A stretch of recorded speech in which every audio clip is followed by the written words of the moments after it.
feel blessed, overwhelmed, and grateful to be part of the top 5 and seeing the smiles of my supporters making my heart shine brighter than ever. Of course. Okay.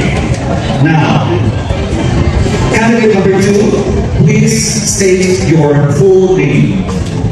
I am Chantal Chloe Cabrera Pexon. The question is, who is Chantal Chloe Cabrera Pexon after winning the crown tonight?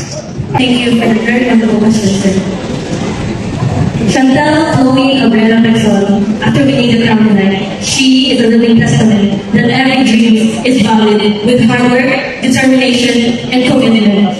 She is a living testament to other student athletes that there is no point in limiting your abilities, because who would have thought that a little shy girl who limited her abilities in the four corners of her room would be competing in a national stage? And I hope that through sharing my story, I will be able to inspire other student athletes to make your dreams into reality, to be brave enough to fight for your dreams, to never let anyone limit your talents. Because through that what makes a great athlete. And that has given us a very good platform already for us to showcase our ability, not just for the whole nation to see, but for the whole world to witness. And that what makes Prista truly hangad sa lahat. And we student athletes, we can make our dreams into reality starting tonight.